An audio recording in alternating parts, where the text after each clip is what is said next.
প্রিয় দেশবাসী, শিশু কিশোর কিশোরী, তরুণ তরুণী, ছাত্রছাত্রী, বয়স্ক বৃদ্ধ, পুরুষ মহিলা সবাইকে সালাম জানাচ্ছি। আসসালামু আলাইকুম। শুরুতেই স্মরণ করছি মুক্তিযুদ্ধের লাখো লাখো শহীদ এবং গত জুলাই আগস্ট মাসে ফ্যাসিবাদের বিরুদ্ধে ছাত্র শ্রমিক জনতার অভ্যুত্থানে নিহত সকল শহীদকে। সবাইকে জানাচ্ছি আমার সশ্রদ্ধ সালাম ও গভীর শ্রদ্ধা। আরও স্মরণ করছি তাদের, ফ্যাসিবাদী শক্তির বিরুদ্ধে লড়াই করে যারা আহত হয়েছে, পঙ্গুত্ব বরণ করেছে, চোখের দৃষ্টি হারিয়েছে, যারা 9 দফা নিয়ে দাঁড়িয়েছে, যারা 1 দফা নিয়ে দাঁড়িয়েছে, যারা দেশকে এক হিংস্র স্বৈরাচারের হাত থেকে বাঁচিয়েছে। কৃতজ্ঞ চিত্তে স্মরণ করছি আপনাদের ভাই বোনদের, আপনাদের সন্তানদের, যারা এই বিপ্লবে অংশগ্রহণ করেছে। আমরা অন্তর্বর্তীকালীন সরকারের প্রথম 100 দিন অতিক্রম করলাম। আপনারা জানেন কি কঠিন এক পরিস্থিতিতে আমাদের দায়িত্ব গ্রহণ করতে হয়েছে। ছাত্র শ্রমিক জনতার অভূতপূর্ব গণ অভ্যুত্থানের পর ফ্যাসিস্ট সরকার প্রধান পালিয়ে গেলে দেশ সরকার শূন্য হয় সাময়িকভাবে। পুলিশ প্রশাসন এ সময় সম্পূর্ণ নিষ্ক্রিয় হয়ে পড়লে উদ্বেগজনক এক পরিস্থিতির সৃষ্টি হয়। স্বৈরশাসনে বিপর্যস্ত এই দেশকে আমাদের সবাইকে মিলে পুনর্গঠন করতে হচ্ছে। জুলাই আগস্ট বিপ্লবের পর আমরা এমন একটি দেশ হাতে পেয়েছি যার সর্বত্র ছিল বিশৃঙ্খলা। স্বৈরশাসন টিকিয়ে রাখতে আইন শৃঙ্খলা বাহিনীকে জনগণের মুখোমুখি দাঁড় করিয়ে দেওয়া হয়েছিল। বিপ্লব চলাকালে প্রায় 1,500 ছাত্র শ্রমিক জনতার শহীদী মৃত্যু হয়। আমাদের সরকার প্রতিটি মৃত্যুর তথ্য অত্যন্ত যত্নের সাথে জোগাড় করছে। এই বিপ্লবে আহত হয়েছে 19,931 জন। আহতদের জন্য ঢাকার 13টি হাসপাতাল সহ বিভিন্ন বিশেষায়িত হাসপাতালে চিকিৎসার ব্যবস্থা করা হয়েছে। প্রতিদিনই তালিকায় আরও নতুন নতুন শহীদের তথ্য যোগ হচ্ছে, যারা স্বৈরাচারের আক্রোশের শিকার হয়ে এই পৃথিবী ছেড়ে চলে গেছেন। প্রতিটি হত্যার বিচার আমরা করবই। জুলাই আগস্ট হত্যাকাণ্ডের বিচারের যে উদ্যোগ আমরা নিয়েছি তার কাজও বেশ ভালোভাবে এগিয়ে যাচ্ছে। পতিত স্বৈরাচার শেখ হাসিনাকেও আমরা ভারতের কাছ থেকে ফেরত চাইব। কেবল জুলাই আগস্ট হত্যাকাণ্ডই নয়, আমরা গত 15 বছরে সব অপকর্মের বিচার করব। অসংখ্য মানুষ গুম হয়েছে, খুন হয়েছে। এই সময় আমরা গুমের তদন্তে একটা কমিশন গঠন করেছি। কমিশন প্রধান আমাকে জানিয়েছেন অক্টোবর পর্যন্ত তারা 1600 গুমের তথ্য পেয়েছেন। তাদের ধারণা এই সংখ্যা 3,500 ছাড়িয়ে যাবে। অনেকেই কমিশনের কাছে গুমের অভিযোগ করতে ভয় পাচ্ছেন, এই ভেবে যে অভিযুক্ত ব্যক্তিদের দ্বারা তারা আবার আক্রান্ত হতে পারেন, ক্ষতিগ্রস্ত হতে পারেন। আমি আপনাদের আশ্বস্ত করতে চাই, আপনারা দ্বিধাহীন চিত্তে কমিশনকে আপনাদের অভিযোগ জানান। কারো সাধ্য নাই আপনাদের গায়ে আবার হাত দেয়। গুম কমিশনের সদস্যদের কাছে ভুক্তভোগীদের যে বিবরণ আমরা পেয়েছি তা অত্যন্ত মর্মান্তিক।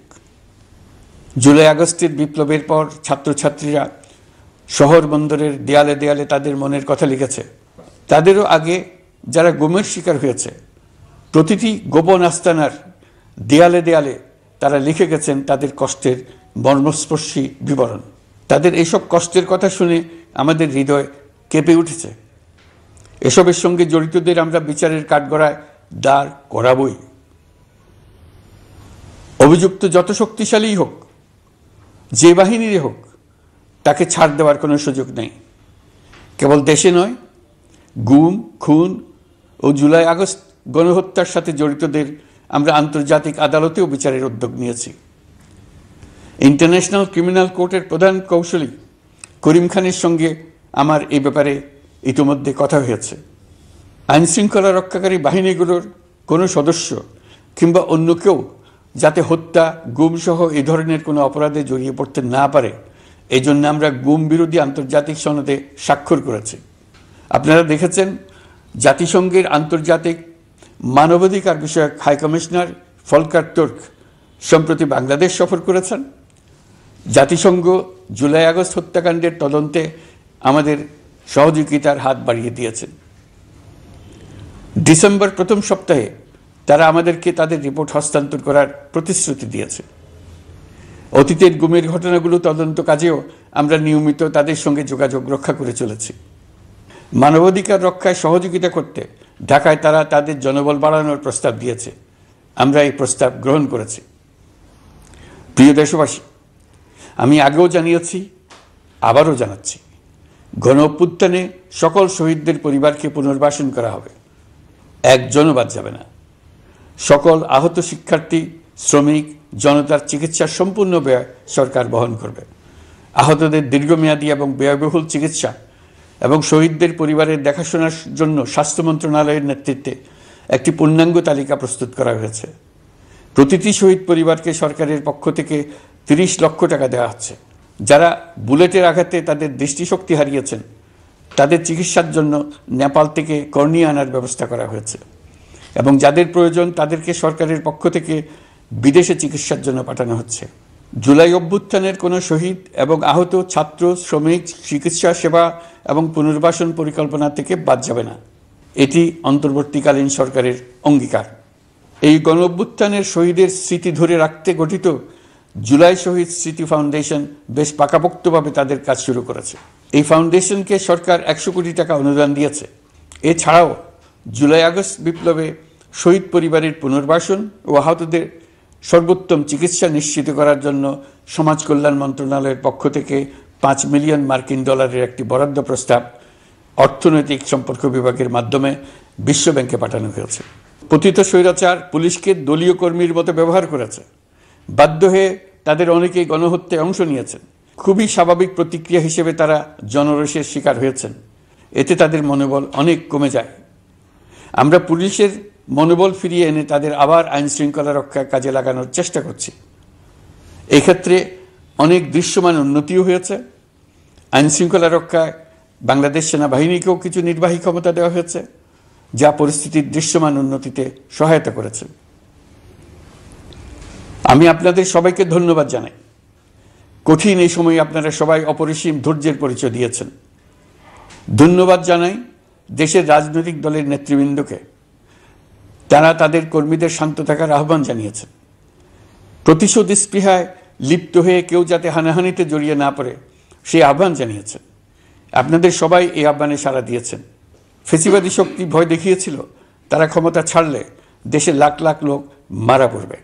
টানা 7 দিন পুলিশ প্রশাসন সম্পূর্ণ নিষ্ক্রিয় থাকার পরও ব্যাপক আকারে সহিংসতা এড়ানো গেছে।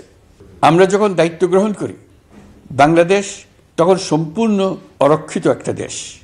এই সময় ধর্মীয় সংখ্যালঘুদের মধ্যে অহেতুক আতঙ্ক ছড়ানোর চেষ্টা করা হয়েছে। কয়েকটি ক্ষেত্রে তারা সহিংসতারও শিকার হয়েছেন। কিন্তু এটা নিয়ে যেসব প্রচারণা হয়েছে তা ছিল সম্পূর্ণ অতিরঞ্জিত। অল্প যে সমস্ত সহিংসতার ঘটনা ঘটেছে তার মূল কারণ ছিল রাজনৈতিক। কিন্তু এইসব ঘটনাকে ধর্মীয় আবরণ দিয়ে বাংলাদেশকে নতুন করে অস্থিতিশীল করে তোলার চেষ্টা করা হয়েছে। আপনাদের সবার সহযোগিতায় আমরা দৃঢ়ভাবে এই পরিস্থিতি সামাল দিয়েছি। আমাদের দায়িত্ব গ্রহণের 2 মাসের মাথায় দেশে দুর্গাপূজা উদযাপিত হয়েছে প্রায় 32,000 পূজা মণ্ডপে। দুর্গাপূজা উপলক্ষে নির্বাহী আদেশে একদিন অতিরিক্ত ছুটি ঘোষণা করা হয়, যা উৎসবের আমেজকে অনেক গুণ বাড়িয়ে দেয়। দুর্গাপূজাকে ঘিরে আমরা ব্যাপক নিরাপত্তা প্রস্তুতি নিই, যার ফলে দেশের হিন্দু সম্প্রদায় নির্বিঘ্নে তাদের উৎসব পালন করেছে। আমরা দায়িত্বে আসার পর যে অল্প কিছু ক্ষেত্রে তারা সহিংসতার শিকার হয়েছেন, আমরা তার প্রতিটি ঘটনার তদন্ত করেছি। শুধু হিন্দু সম্প্রদায় নয়, দেশের কোনো মানুষই যাতে কোনো রকম সহিংসতার শিকার না হয় সেই জন্য আমরা যথাসাধ্য চেষ্টা করছি এবং সবসময় সে চেষ্টা করে যেতে থাকব। আপনারা জানেন, চলতি বছর বাংলাদেশের বিভিন্ন অঞ্চলে 6টি বন্যা হয়েছে। আপনাদের সবার সহযোগিতায় আমরা এই বন্যা মোকাবেলা করেছি। বাংলাদেশের দেশপ্রেমিক সশস্ত্র বাহিনী বন্যা মোকাবেলায় জনগণের সাথে কাঁধে কাঁধ মিলিয়ে কাজ করেছে। বন্যা মোকাবেলা ও বন্যা পরবর্তী পুনর্বাসনের লক্ষ্যে বিশ্বব্যাংকের $250 মিলিয়ন অনুদান এবং স্থানীয় অনুদানের মাধ্যমে 100 কোটি টাকারও বেশি অর্থ সংগ্রহ করা হয়েছে। বন্যার ফলে অনেক জায়গায় ফসলহানি হয়েছে, ব্যাহত হয়েছে পণ্য সরবরাহ শৃঙ্খল। বন্যা পরবর্তী সময়ে বাজারে শাকসবজি সহ নিত্য প্রয়োজনীয় পণ্যের দাম বেড়েছে, ফলে আপনাদের কষ্ট হয়েছে। নিত্য পণ্যের দাম সহনীয় পর্যায়ে রাখতে আমরা যথাসাধ্য চেষ্টা করছি। বাজারে ডিমের সরবরাহ বাড়ানোর জন্য আমরা 9.5 কোটি ডিম আমদানির অনুমতি দিয়েছি। এই জন্য প্রয়োজনীয় শুল্ক ছাড়ও দেওয়া হয়েছে। মধ্যস্বত্বভোগীদের দৌরাত্ম্য কমিয়ে ডিমের উৎপাদকরা যাতে সরাসরি বাজারে ডিম সরবরাহ করতে পারে সেই উদ্যোগও নেওয়া হয়েছে। মানুষ যাতে স্বল্প মূল্যে কৃষিপণ্য কিনতে পারে সেজন্য রাজধানী সহ বিভিন্ন স্পটে সরকারি কিছু পণ্য বিক্রি করা হচ্ছে। টিসিবির মাধ্যমে 1 কোটি নিম্ন আয়ের ফ্যামিলি কার্ডের মধ্যে 57 লাখকে স্মার্ট কার্ডে রূপান্তরিত করা হয়েছে। বন্যার ফলে চালের উৎপাদন ব্যাহত হওয়ায় চাল আমদানিতে শুল্ক ছাড় দেওয়া হয়েছে। আসন্ন রমজানে নিত্য প্রয়োজনীয় দ্রব্যের সরবরাহ এবং দাম যাতে স্বাভাবিক থাকে এই জন্য সরকারের বিভিন্ন কর্তৃপক্ষ ব্যবসায়ীদের সাথে নিয়মিত বৈঠক করে যাচ্ছে। দ্রব্যমূল্য নিয়ে আমাদের কোনো লুকোছাপা নেই। মূল্যস্ফীতির পূর্ণ তথ্য জনগণের সামনে তুলে ধরা হচ্ছে। মূল্যস্ফীতি রোধে উচ্চ সুদের হার নির্ধারণ সহ একাধিক নীতিগত সিদ্ধান্ত নেওয়া হয়েছে, যার মধ্যে রয়েছে শস্য আমদানিতে এলসি সীমা অপসারণ এবং সরবরাহ চেইন। পরিবহন খাতে চাঁদাবাজি বন্ধের চেষ্টা করা হচ্ছে। আমরা আশা করি বাজারে পণ্যমূল্য কমিয়ে আনতে এটা ভূমিকা রাখবে। নেপাল থেকে পানি বিদ্যুৎ বাংলাদেশে আনার ব্যবস্থা করা হয়েছে। দৈনন্দিন রাষ্ট্র পরিচালনার পাশাপাশি আমাদের ভবিষ্যতের বাংলাদেশ বিনির্মাণের কথাও ভাবতে হচ্ছে। আপনারা সবাই জানেন আমাদের সবচেয়ে গুরুত্বপূর্ণ কাজ হচ্ছে একটি অবাধ সুষ্ঠু নির্বাচন আয়োজনের মধ্য দিয়ে নির্বাচিত সরকারের কাছে দায়িত্ব হস্তান্তর। আমরা রাজনৈতিক দলগুলোর সঙ্গে আমাদের নিয়মিত যোগাযোগ অব্যাহত রেখেছি। বিভিন্ন ইস্যুতে তাদের মতামত নিয়ে যাচ্ছি। সরকারের সিদ্ধান্ত গ্রহণে এসব মতামত অনেকাংশে প্রতিফলিত হচ্ছে। চলমান সংস্কার প্রক্রিয়ায় তাদের প্রতিটি মতামত সক্রিয়ভাবে বিবেচনায় নেওয়া হচ্ছে। আমরা আশা করছি নির্ধারিত সময়ে ডিসেম্বর-জানুয়ারির মধ্যেই সংস্কার কমিশনগুলো তাদের সুপারিশমালা সরকারের কাছে পেশ করতে পারবে। তাদের সুপারিশ নিয়ে আমরা রাজনৈতিক দলগুলোর সঙ্গে ক্রমাগতভাবে আলোচনায় বসব। সকলের ঐক্যমত্যের ভিত্তিতেই আমরা সংস্কার প্রস্তাব চূড়ান্ত করব। নির্বাচন কবে হবে এই প্রশ্ন আপনাদের সবার মনেই আছে, আমাদের মনেও সারাক্ষণ আছে। আপনারা লক্ষ্য করেছেন নির্বাচন আয়োজনের লক্ষ্যে আমরা প্রয়োজনীয় পদক্ষেপ নিতে শুরু করেছি। কয়েকদিনের মধ্যে নির্বাচন কমিশন গঠন হয়ে যাবে। তারপর থেকে নির্বাচন আয়োজন করার সমস্ত দায়িত্ব তাদের উপর বর্তাবে। নির্বাচন কমিশন ভোটার তালিকা হালনাগাদ সহ আরও কিছু কাজ শুরু করে দিতে পারবে, যা একটা অবাধ নির্বাচনের সাথে সরাসরি সম্পৃক্ত। প্রথমবারের মতো প্রবাসী বাংলাদেশিরা পোস্টাল ব্যালটের মাধ্যমে যাতে তাদের ভোটাধিকার প্রয়োগ করতে পারে সে লক্ষ্যেও সরকার কাজ করছে। তবে আমরা মনে করি না যে একটা নির্বাচন কমিশন গঠন করে দিলেই নির্বাচন আয়োজনে আমাদের দায়িত্ব শেষ। রাষ্ট্র ব্যবস্থায় সংস্কার আমাদের এই সরকারের অন্যতম অঙ্গীকার। আপনারাই আমাদেরকে এই ম্যান্ডেট দিয়েছেন। যেই 6টি সংস্কার কমিশন আমরা শুরুতে গঠন করেছিলাম তারা ইতিমধ্যে তাদের কার্যক্রম অনেক দূর এগিয়ে নিয়েছে। বিভিন্ন গণমাধ্যমে আপনারা তাদের কার্যক্রমের আপডেটও দেখছেন। কয়েকটি সংস্কার কমিশন ডিজিটাল প্ল্যাটফর্ম গঠন করেছে। আমার অনুরোধ আপনারা এই প্ল্যাটফর্মে উৎসাহ সহকারে আপনাদের মতামত জানাতে থাকুন। প্রথম 6টি সংস্কার কমিশনের মধ্যে একটি হলো নির্বাচন সংস্কার কমিশন। নির্বাচন অনুষ্ঠানের জন্য এই কমিশনের সুপারিশমালা অত্যন্ত জরুরি। তাদের প্ল্যাটফর্মে যান, আপনার মতামত খোলাখুলিভাবে তুলে ধরুন। আপনি দেশের মালিক, আপনি বলে দিন আপনি কি চান, কিভাবে চান। নির্বাচন নিয়ে আপনাদের সকল বক্তব্য বিনা দ্বিধায় বলতে থাকুন। আপনার মনের কথা তুলে ধরুন। আমার অনুরোধ সংস্কারের কথাটাও একই সঙ্গে বলুন। সংস্কারকে পাশ কাটিয়ে যাবেন না। নির্বাচনের কথা বলার সঙ্গে নির্বাচন ও অন্যান্য ক্ষেত্রে সংস্কারের কথাটিও বলুন। সংস্কার হলো জাতির দীর্ঘমেয়াদী জীবনী শক্তি। সংস্কার জাতিকে বিশেষ করে আমাদের তরুণ তরুণীদের নতুন পৃথিবী সৃষ্টির সুযোগ দেবে, জাতিকে বঞ্চিত করবেন না। নির্বাচন আয়োজনে যে সংস্কার কমিশনের সুপারিশমালায় রাজনৈতিক দলসমূহ এবং দেশের সকল মানুষের মতামত অপরিহার্য, সেই কমিশন হলো সংবিধান সংস্কার কমিশন। এই সুপারিশমালার যে অংশ সকলের কাছে গ্রহণযোগ্য হবে তার ভিত্তিতে নির্বাচনী আইন সংশোধন করতে হবে। সমান্তরালভাবে ভোটার তালিকাও হালনাগাদ করার প্রক্রিয়া চলতে থাকবে। আমি নিশ্চিত নই সংস্কার প্রস্তাবসমূহ বাস্তবায়নের সুযোগ আমরা কতটুকু পাব, তবে আমি আপনাদের কথা দিচ্ছি, আপনারা সুযোগ দিলে প্রয়োজনীয় কিছু অত্যাবশ্যকীয় সংস্কার কাজ শেষ করেই আমরা আপনাদের কাঙ্ক্ষিত নির্বাচন আয়োজন করব। ততদিন পর্যন্ত আমি আপনাদের ধৈর্য ধারণ করার অনুরোধ করব। আমরা চাইব আমরা যেন এমন একটি নির্বাচন ব্যবস্থা সৃষ্টি করতে পারি যা যুগ যুগ ধরে অনুসরণ করা যাবে। এর ফলে সাংবৎসরিক রাজনৈতিক সংকট থেকে আমাদের দেশ রক্ষা পাবে। এই জন্য প্রয়োজনীয় সময়টুকু আমি আপনাদের কাছ থেকে চেয়ে নিচ্ছি। নির্বাচনী সংস্কারের সিদ্ধান্ত হয়ে গেলে খুব দ্রুত আপনারা নির্বাচনের রোডম্যাপও পেয়ে যাবেন। অন্তর্বর্তী সরকার সৃষ্টি হয়েছে রাজনীতিকে নীতির কাঠামোয় আনার জন্য এবং রাজনীতির জন্য নতুন পরিবেশ সৃষ্টির নিবিড় আকাঙ্ক্ষা থেকে। এই আকাঙ্ক্ষা পূরণ করা থেকে জাতিকে বঞ্চিত করবেন না। নির্বাচনের ট্রেন যাত্রা শুরু করেছে, এটা আর থামবে না, কিন্তু যেতে যেতে আমাদের অনেকগুলো কাজ সেরে ফেলতে হবে। এই ট্রেন শেষ স্টেশনে কখন পৌঁছবে সেটা নির্ভর করবে কত তাড়াতাড়ি আমরা তার জন্য রেল লাইনগুলো বসিয়ে দিতে পারি, আর তা হবে রাজনৈতিক দলসমূহের ঐক্যমত্যের মাধ্যমে। ইতিমধ্যে অন্যান্য সংস্কার কমিশনের সুপারিশমালা নিয়ে আলাপ চলতে থাকবে। নির্বাচন ছাড়াও আরও গুরুত্বপূর্ণ সংস্কার করার ব্যাপারে ঐক্যমত গঠনের জন্য অতিরিক্ত সময় প্রয়োজন হতে পারে। দেশবাসীর কাছে, বিশেষ করে রাজনৈতিক দলগুলির কাছে আমরা ক্রমাগতভাবে প্রশ্ন তুলতে থাকব, কী কী সংস্কার নির্বাচনের আগে আপনারা করে নিতে চান। নির্বাচনের আয়োজন চলাকালীন কিছু সংস্কার হতে পারে, সংস্কারের জন্য নির্বাচনকে কয়েক মাস বিলম্বিতও করা যেতে পারে।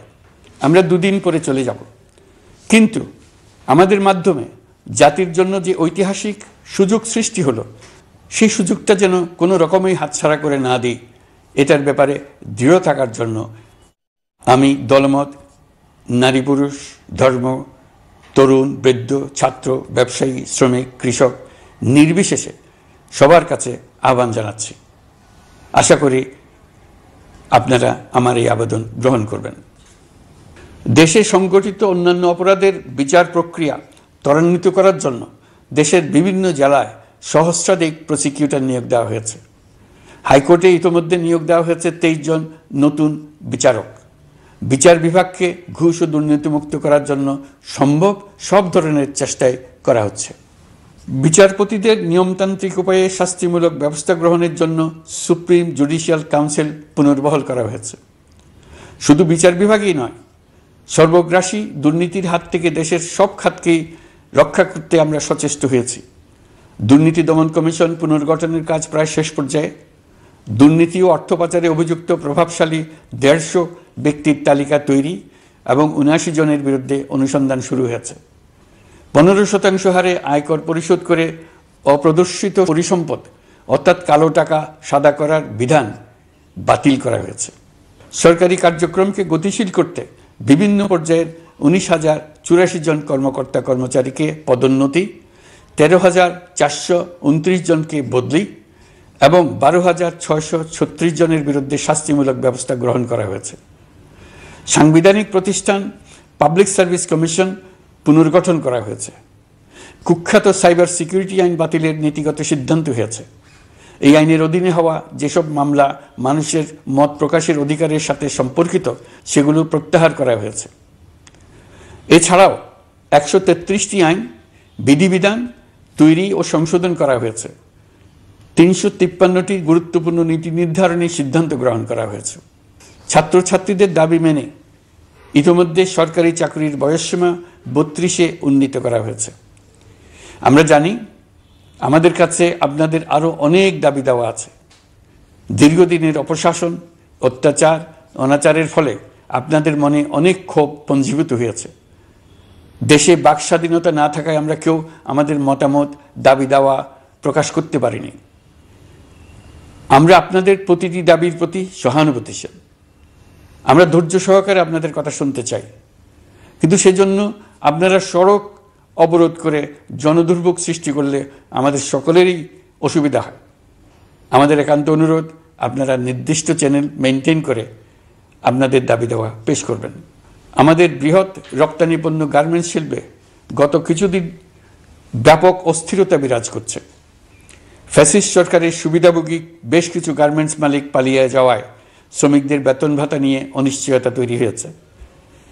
অন্য অনেক কারখানাও শ্রমিকদের ন্যায্য বেতন সহ অন্যান্য সুবিধা থেকে বঞ্চিত ছিল। শ্রমিকরা তাদের দীর্ঘদিনের বঞ্চনার প্রতিবাদ জানাতে এবং অনিশ্চয়তা থেকে মুক্তি পেতে রাস্তায় নেমে আসে। আমরা তাদের কথা শুনেছি, তাদের আলোচনার টেবিলে নিয়ে আসতে পেরেছি। আমরা অত্যন্ত আনন্দিত যে মালিক শ্রমিকের মধ্যে 18 দফার একটা ব্যাপক ভিত্তিক চুক্তি স্বাক্ষরিত হয়েছে। বড় ধরনের কোনো সহিংসতা ছাড়াই আমরা শ্রমিক অসন্তোষ নিরসন করতে পেরেছি। তারা আবার উৎপাদনে ফিরেছে। এতে প্রাণ ফিরে পেয়েছে বাংলাদেশের রপ্তানিমুখী এই শিল্প। নানা প্রতিকূলতা সত্ত্বেও অক্টোবর মাসে আমাদের রপ্তানিতে প্রবৃদ্ধি হয়েছে প্রায় 21%। আমরা যখন কাজ শুরু করেছি, দেশের অর্থনীতি ছিল বিপর্যস্ত। বৈদেশিক মুদ্রার রিজার্ভ ছিল তলানিতে। আসার কথা, এই রিজার্ভ পরিস্থিতি এখন উন্নতির পথে। গত 3 মাসে রিজার্ভে কোনো রকম হাত না দিয়েই আমরা প্রায় $2 বিলিয়ন বৈদেশিক ঋণ শোধ করতে পেরেছি। জ্বালানি তেল আমদানিতে পুঞ্জীভূত বকেয়ার পরিমাণ $478 মিলিয়ন হতে কমিয়ে $160 মিলিয়ন আনতে পেরেছি। অর্থনীতি পুনরুদ্ধারে আমরা সর্বাত্মক চেষ্টা চালিয়ে যাচ্ছি। বিশ্বব্যাংক, IMF সহ বিভিন্ন দাতা সংস্থা ইতিমধ্যে ঋণ ও অনুদান হিসেবে $8 বিলিয়ন দেওয়ার প্রতিশ্রুতি দিয়েছে, যা আমাদের ভঙ্গুর অর্থনীতিকে সচল করতে সক্ষম হবে। পতিত সরকার আমাদের জন্য যে ভঙ্গুর অর্থনৈতিক পরিস্থিতি রেখে গিয়েছে, তাতে রাজস্ব আদায়ে গতি আনতে হিমশিম খেতে হচ্ছে জাতীয় রাজস্ব বোর্ডকে। এর মধ্যেও জুলাইয়ের নেতিবাচক অবস্থা থেকে অক্টোবর নাগাদ রাজস্ব আদায়ে 9.9% প্রবৃদ্ধি অর্জিত হয়েছে। আগের অর্থ বছরের সংশোধিত বাজেটে বিপুল রাজস্ব ঘাটতি ছিল, যে কারণে এবার শুরু থেকেই রাজস্ব আদায়ের লক্ষ্যমাত্রা অনেক বেড়ে যায়। এর ফলে স্বৈরাচার পতনের পরবর্তী 3 মাসে 9.9% রাজস্ব বৃদ্ধির পরেও লক্ষ্যমাত্রার বিপরীতে 23%-এর বেশি ঘাটতি থেকে যায়। রাজস্ব আদায়ের গতি আনতে আমি এখন অনলাইনে আয়কর রিটার্ন জমা দিতে উৎসাহিত করছি। আন্তর্জাতিক সাহায্য সংস্থা, বিশ্বব্যাংক, IMF, UNDP ইত্যাদি প্রধানদের সঙ্গে আমার দীর্ঘ বৈঠক হয়েছে। তারাও বাংলাদেশকে নতুনভাবে এবং সর্বাত্মকভাবে সাহায্যের জন্য তাদের আগ্রহ ব্যক্ত করেছেন। চীনের পররাষ্ট্রমন্ত্রীর সঙ্গে একান্ত বৈঠকে চীনের পক্ষ থেকে যাবতীয় সাহায্যের আশ্বাস দিয়েছেন। 100 দিন আগে আর্থিক দিক থেকে আমরা যে লণ্ডভণ্ড অবস্থা থেকে যাত্রা শুরু করেছিলাম, সেটা এখন অতীত ইতিহাস হয়ে দাঁড়িয়েছে। এই 100 দিনে অর্থনীতি সবল অবস্থানে চলে আসছে। এটা সম্পূর্ণ নিজস্ব নীতিমালা দিয়ে হয়েছে। বলা বাহুল্য, এখনও আমাদের বন্ধুদের কাছ থেকে যে সাহায্যের আয়োজন হয়েছে তা আসা শুরু করেনি।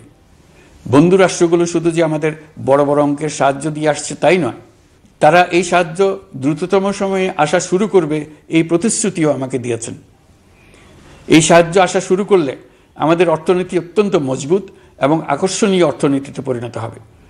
বিদেশি বিনিয়োগকারীরাও নানা রকম বিনিয়োগে উৎসাহিত হয়ে এগিয়ে আসবে।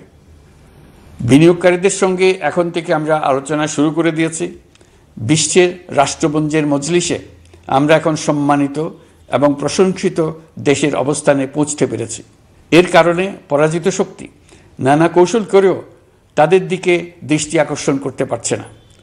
তারা নানা চেহারা নিয়ে আপনাদের প্রিয় পাত্র হবার চেষ্টা করছে।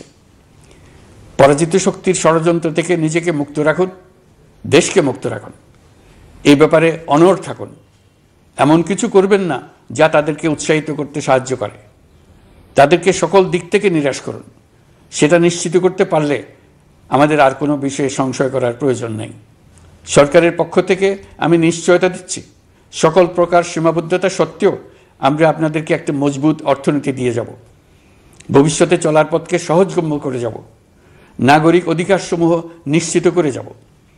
বিপক্ষ শক্তি যত শক্তিশালী হোক, নাশকতার যত রকম উদ্ভট পরিকল্পনাই করুক, সব কিছু নস্যাৎ করার জন্য প্রস্তুত থাকুন। এবার যে মুক্তি আমরা অর্জন করেছি তা আমাদের কাছ থেকে কেউ যেন ছিনিয়ে নিতে না পারে, তার জন্য সর্বমুহূর্তে প্রস্তুত থাকুন। আপনারা জেনেছেন পতিত সরকার ও তার দোসররা প্রতি বছর দেশ থেকে 12 থেকে 15 বিলিয়ন ডলার পাচার করেছে। দুর্নীতি বিরোধী সংস্থা ট্রান্সপারেন্সি ইন্টারন্যাশনাল বাংলাদেশ সম্প্রতি এই তথ্য দিয়েছে। পাচার হয়ে যাওয়া এই অর্থ ফিরিয়ে আনার জন্য সম্ভব সকল ধরনের উদ্যোগ আমরা গ্রহণ করেছি। এই কাজে সফল হতে পারলে আমাদের অর্থনীতি আরও গতি পাবে। এই কাজে আমরা বিভিন্ন আন্তর্জাতিক সাহায্য সংস্থার সাহায্য নিচ্ছি। আমি ধন্যবাদ জানাতে চাই বিশ্ব নেতৃবৃন্দকেও। বাংলাদেশের এই সংকটময় সময়ে তারা প্রায় সবাই সহযোগিতার হাত বাড়িয়ে দিয়েছেন। আমি যখন সেপ্টেম্বরে জাতিসংঘের সাধারণ পরিষদের অধিবেশনে যোগ দিই, সে সময় মার্কিন যুক্তরাষ্ট্র, European union, Canada, Italy, Holland, জাতিসংঘের মহাসচিব সহ বিশ্বের অনেক দেশের সরকার প্রধানের সঙ্গে আমার বৈঠক করার সুযোগ হয়। তারা স্বতঃস্ফূর্তভাবে আমাদের প্রতি সর্বাত্মক সহযোগিতা প্রদানের অঙ্গীকার ব্যক্ত করেছেন। নেপাল, মালদ্বীপ, পাকিস্তান সহ প্রতিবেশী বেশ কয়েকটি দেশের সরকার প্রধানের সঙ্গে আমার বৈঠক হয়েছে, যেখানে আমি সার্ককে পুনর্জীবিত করার কথা বলেছি। দেশে ফিরে আসার পর এসব দেশের রাষ্ট্রদূতগণ যারা ঢাকায় আছেন স্বতঃপ্রবৃত্ত হয়ে আমার সঙ্গে দেখা করে তাদের সরকার প্রধানদের অঙ্গীকার পুনর্ব্যক্ত করে গেছেন। তারা সম্পূর্ণ নতুনভাবে আমাদের জন্য সহায়তার নতুন ছক তৈরি করার কাজ শুরু করেছেন। যেসব রাষ্ট্রদূত দিল্লিতে অফিস করেন তারা দিল্লি থেকে এসে দেখা করে গেছেন। ইউরোপিয়ান ইউনিয়নের 20 দেশের 20 জন রাষ্ট্রদূত দিল্লিতে থাকেন, 7 দেশের 7 রাষ্ট্রদূত ঢাকায় আছেন।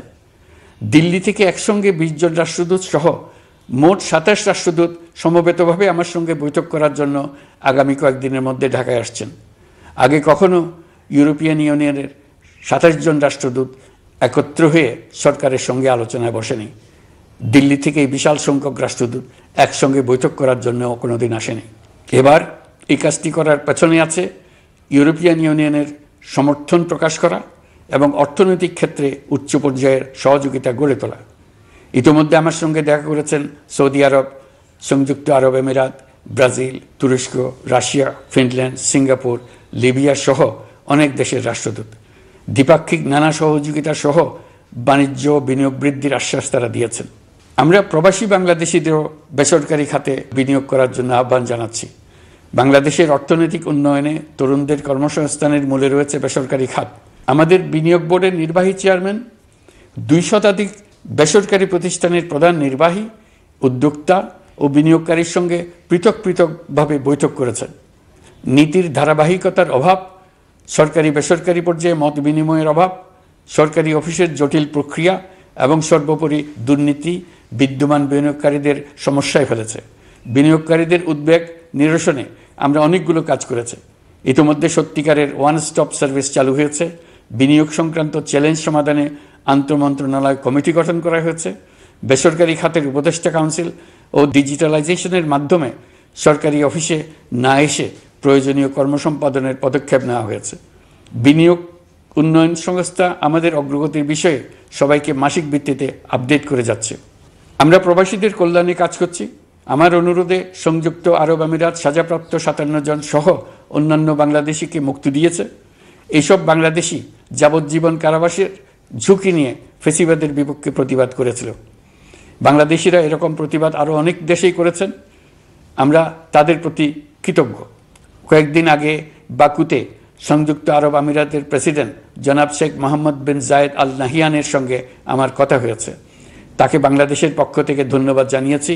তিনি বলেছেন বাংলাদেশের জন্য যে কোনো সাহায্য লাগলে আমি যেন তাকে জানাই। প্রবাসীদের কল্যাণে আমাদের সরকার সম্ভব সব ধরনের উদ্যোগ গ্রহণ করে যাচ্ছে। আপনারা জানেন মালয়েশিয়ার প্রধানমন্ত্রী আনোয়ার ইব্রাহিম সম্প্রতি বাংলাদেশ সফর করেছেন। 18,000 বাংলাদেশি যারা সব ধরনের আনুষ্ঠানিকতা মেনে চলার পরেও স্বৈরাচারী সরকারের অব্যবস্থাপনার জন্য মালয়েশিয়া যেতে পারেন নাই, তিনি তাদের জন্য মালয়েশিয়ার দ্বার আবার উন্মুক্ত করার আশ্বাস দিয়েছেন। এই লক্ষ্যে আমরা কাজও শুরু করেছি। আপনারা জেনে থাকবেন মালয়েশিয়া আগামী বছর দক্ষিণ পূর্ব এশিয়ার আঞ্চলিক সহযোগিতা সংস্থা আসিয়ানের চেয়ারম্যানের দায়িত্ব নিতে যাচ্ছে। আমরা ইতিমধ্যে আসিয়ানের সদস্যপদের জন্য আবেদন করেছি। মালয়েশিয়ার প্রধানমন্ত্রী আমাদের আবেদন সক্রিয়ভাবে বিবেচনার আশ্বাস দিয়েছেন। একই ধরনের আশ্বাস আমরা পেয়েছি ইন্দোনেশিয়া থেকেও। ইন্দোনেশিয়ার পক্ষ থেকে সে দেশে রাষ্ট্রীয় সফরে যাওয়ার জন্য আমাকে অনুরোধ করেছে। সৌদি আরব সহ বিশ্বের আরও অনেক দেশ আমাদের সঙ্গে সহযোগিতা বৃদ্ধির প্রস্তাব দিয়েছে। প্রথমবারের মতো ওআইসি সদর দপ্তরে আমরা স্থায়ীভাবে রাষ্ট্রদূত নিয়োগ দিয়েছি। তুরস্কের রাষ্ট্রপতি রিসেপ তাইয়েপ এরদোগানের সাথে আগে আমার টেলিফোনে আলাপ হয়েছে।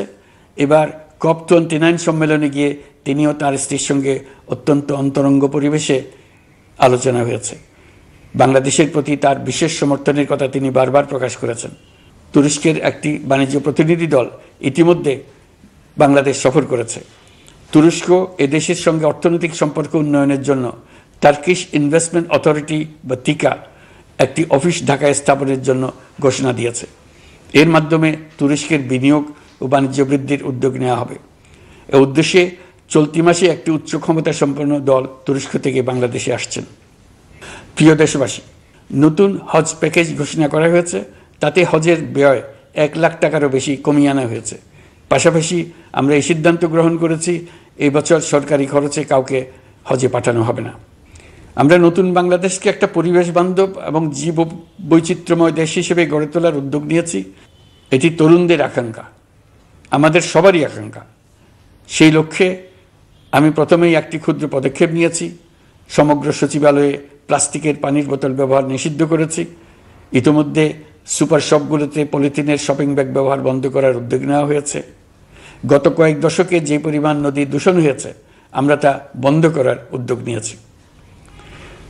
আপনারা সবাই অবগত আছেন, জলবায়ু পরিবর্তন আমাদের জীবনযাত্রার জন্য কীরকম হুমকি হয়ে আসছে। গত 1 বছরে বাংলাদেশ প্রায় 15টি প্রাকৃতিক দুর্যোগের শিকার হয়েছে। মানুষের সৃষ্ট নানাবিধ দুর্যোগের পাশাপাশি এইসব প্রাকৃতিক দুর্যোগের বিপক্ষেও আমাদের লড়তে হচ্ছে। আজারবাইজানে জলবায়ু সম্মেলনে বিশ্ব নেতৃবৃন্দকে আমি আমার উদ্যোগের কথা জানিয়েছি। সেখানে জাতিসংঘের মহাসচিব, ইউরোপ, এশিয়া, আফ্রিকার অনেক সরকার প্রধানের সঙ্গে আমার দেখা হয়েছে। যতটুকু আলাপ আলোচনা সম্ভব হয়েছে, আমি সবার কাছে জলবায়ুর প্রতিকূল প্রভাব মোকাবেলা সহ গণতান্ত্রিক উত্তরণের পথে বাংলাদেশের অগ্রযাত্রায় সহযোগিতা চেয়েছি। তারা সবাই সহযোগিতার অঙ্গীকার করেছেন। গত 100 দিনে আমরা অনেক কল্যাণমূলক কাজ করেছি, যা এখানে স্বল্প পরিসরে বর্ণনা করা সম্ভব নয়। আমাদের সরকার স্বচ্ছতা ও জবাবদিহিতায় বিশ্বাসী। তাই আমি সরকারের সকল মন্ত্রণালয়কে নির্দেশ দিয়েছি তাদের নিজ নিজ কাজের বিস্তারিত বিবরণ নিজেদের ওয়েবসাইট ও সামাজিক যোগাযোগ মাধ্যমে প্রকাশ করার জন্য। আমি আমার দপ্তরকেও বলেছি সরকারের সব কাজের বিবরণ যাতে জনগণ জানতে পারে, এই জন্য যেন প্রয়োজনীয় পদক্ষেপ নেওয়া হয়। এই সরকারকে ব্যর্থ করার জন্য, অকার্যকর করার জন্য বিশাল অর্থে বিশ্বব্যাপী এবং দেশের প্রতিটি স্থানে, প্রতিটি প্রতিষ্ঠানে এক মহাপরিকল্পনা প্রতি মুহূর্তে কার্যকর রয়েছে। তাদের একটি বড় প্রচেষ্টা হচ্ছে আমাদের মধ্যে বিভেদ সৃষ্টি করা। পতিত সরকারের নেতৃবৃন্দ যারা এদেশ থেকে বিপুল পরিমাণ অর্থ পাচার করে নিয়ে গেছে, সেই অর্থে বলিয়ান হয়ে তারা দেশে ফিরে আসার জন্য চেষ্টা করে যাচ্ছে। তাদেরকে কিছুতেই সফল হতে দেবেন না। তারা সফল হওয়া মানে জাতির মৃত্যু, জাতি হিসেবে আমাদের অবসান। সাবধান থাকুন। তাদের সকল হীন প্রচেষ্টাকে আমাদের ঐক্যের মাধ্যমে নস্যাৎ করে দেন, যেভাবে নস্যাৎ করেছিলেন তাদের বন্দুকের গুলিকে, তাদের আয়নাঘরকে, প্রতি পায়ে তাদের অনাচারের শিকলকে। এ ব্যাপারে সবাই একমত থাকুন, ঐক্যবদ্ধ থাকুন। আপনারা সবাই ভালো থাকবেন। দেশের সকল শিশু, কিশোর কিশোরী, তরুণ তরুণী, ছাত্রছাত্রী, বয়স্ক, বৃদ্ধ, পুরুষ, মহিলা সবাইকে আমার সালাম জানাচ্ছি। আসসালামু আলাইকুম। মহান আল্লাহ আমাদের সহায় হন। খুদা হাফেজ।